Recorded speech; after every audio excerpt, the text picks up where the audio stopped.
Look at this thing. It's crooked. Not charming old house crooked. This is a 60-story, $250 million mistake that's been abandoned for years. Condos here were supposed to cost millions. Now, the only tenants are graffiti artists and lawsuits. This is 161 Maiden Lane. Though these days, most people just call it New York's Leaning Tower of Shame, the developers cut corners. The workers warned them. And now, it leans more than the Tower of Pisa. People lost life savings. A construction worker died. And the craziest part? They kept building it after they knew it was tilting. How does something this insane happen in New York City? A place where they check your coffee temperature before they let you drink it. Stick around. This story's wilder than fiction. Back in 2016, Fortis Property Group dropped something big. One Seaport Residences, a sleek 60-story glass tower with 80 luxury condos. Starting at $1.2 million. Think rooftop infinity pool, stunning East River views, even a private yacht deal with Hinckley Yachts. Basically, it was the ultimate living the dream in Lower Manhattan. The sales pitch worked perfectly. Celebrity realtor Frederick Eklund bought a $6 million penthouse before construction even started, calling it the hottest address downtown. Within days, 20% of units were sold. The developers projected $272 million in sales. But there was a problem. While every nearby skyscraper used deep steel beams anchored into bedrock, One Seaport took a risky shortcut. Instead of proper foundations, they used a cheap soil improvement method on unstable landfill. The savings? Just $6 million on a $250 million project. Engineers warned the ground was too weak, a mix of ancient debris and marshland. One compared it to building on a sponge. Their reports?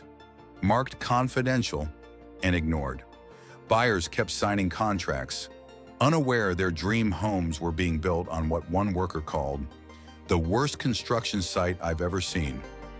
This wasn't an accident, it was a choice, and soon everyone would pay the price.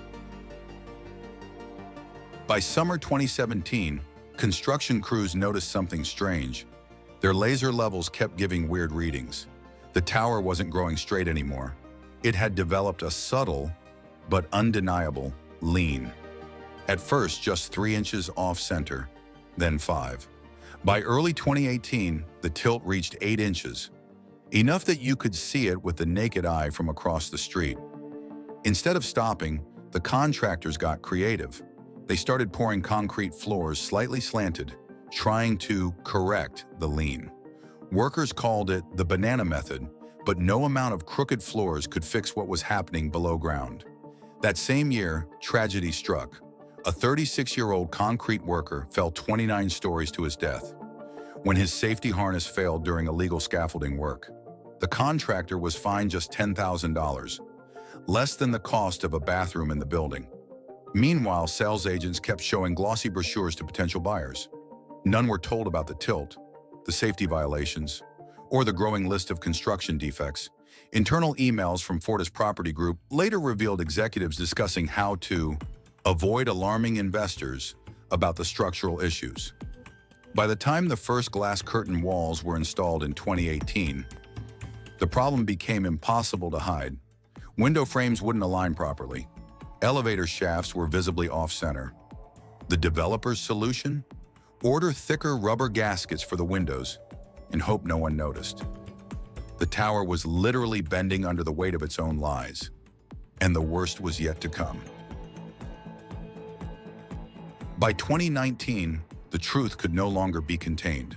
The tower's tilt had reached a staggering 10 inches, nearly a full foot off center. Glass panels cracked under the stress. Elevator doors jammed. The building's own weight was literally tearing it apart. That March, the dam broke. Pizzarati, the lead contractor, filed a bombshell lawsuit against Fortis Property Group, exposing what they called a deliberate cover-up of structural defects. Court documents revealed engineers had warned about soil instability as early as 2015. Critical foundation reports were altered before being submitted to the city. Developers ordered crews to work overtime to hide the tilt before inspections.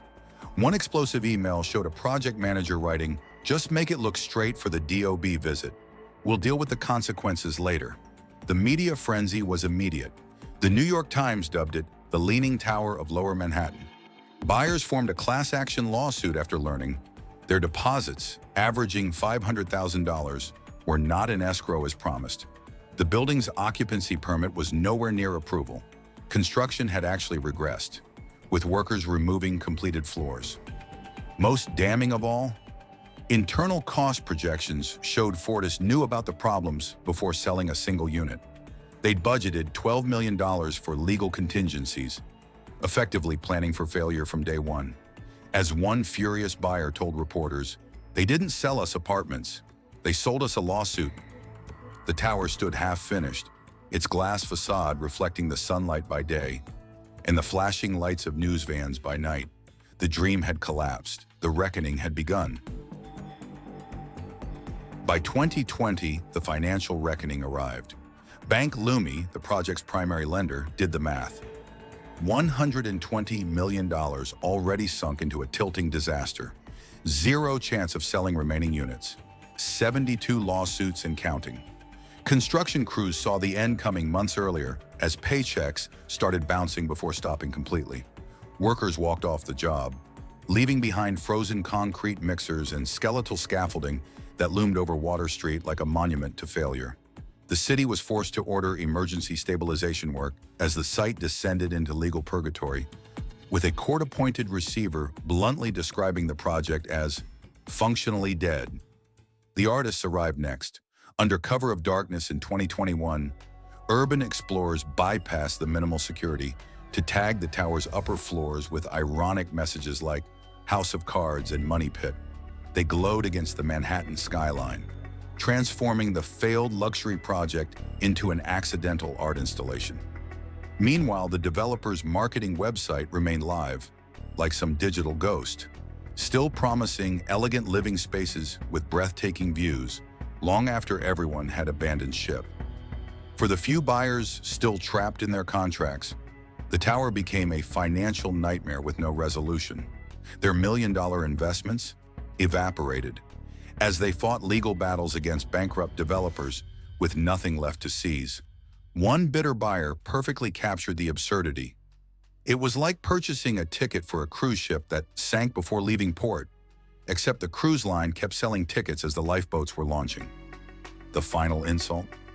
City inspectors condemned the unfinished tower as unsafe for occupancy, not because of its infamous tilt, but because the basic standpipe system for fire safety had never been completed. Even in failure, 161 Maiden Lane kept finding new ways to disappoint. The human toll of the One Seaport disaster became painfully clear in the years following its collapse. For the Moncayo family, no amount of lawsuits could bring back their son Carlos, the concrete worker who fell to his death in 2017. His sister Maria told reporters they valued his life at $10,000, the price of a designer handbag to these developers. The remaining condo buyers fared little better, with most recovering less than 20 cents on the dollar through bankruptcy proceedings. Fortis Property Group's collapse played out in slow motion across courtrooms. By 2022, what remained of the company existed only on paper. A shell corporation with empty bank accounts and a mountain of legal judgments. Founder Joel Kestenbaum quietly resigned, leaving behind a trail of unfinished projects across Brooklyn and Queens. The firm's bankruptcy filing revealed a shocking detail. They had taken out a $50 million insurance policy against project failure before construction even began. New York City now faces an impossible choice. Demolishing the tower would cost over $100 million and require carefully dismantling the unstable structure piece by piece. Attempting to salvage it could run twice that amount, with engineers warning the fixes might only last a decade. Meanwhile, the property taxes go unpaid. The legal battles drag on. And this wasn't an isolated incident. From the Deutsche Bank building fire to the Astoria Cove collapse, New York's development boom has left a trail of cut corners and preventable tragedies. A Department of Buildings analysis found that 1 in 4 major projects between 2010 and 2020 violated critical safety protocols. Yet developers continue pushing boundaries, betting that profits will outweigh penalties. As the sun sets behind the graffiti-tagged tower, its shadow stretches across nearby parks where children play. A daily reminder, when buildings fail, the little people always pay. The billionaire developers move on, the workers get forgotten, and the city, it just adds another address to its growing list of cautionary tales. As the sun sets behind Manhattan's skyline, the leaning shape of 161 Maiden Lane poses a silent challenge to this city of dreamers. Will we finally learn from this $250 million mistake? This tower's story reads like a broken record. Developers cutting corners, workers paying the price, buyers left holding empty promises. Just last year, 3 more lives were lost when another developer ignored safety reports. The penalty? A fine that wouldn't cover a single month's rent in their luxury condos. So where do we go from here? This failed tower could become New York's most expensive demolition, a salvaged housing project with proper fixes, or just another decaying monument to greed and neglect. The real question isn't about bricks and glass, it's about values. When will we prioritize people over profits? When will luxury mean quality, not just marketing? When will a worker's life be worth more than a line item in a budget spreadsheet? We're leaving this question open, because the answer belongs to all of us. What should become of this failed dream? Comment below. And if you believe buildings should stand straight, in more ways than one, hit subscribe. Because New York's greatest strength has always been its ability to rebuild, not just its skyline, but its conscience. If you enjoyed this video and want more like it, make sure to like, share, and hit the subscribe button. You can also explore our channel. There's a lot more waiting for you there.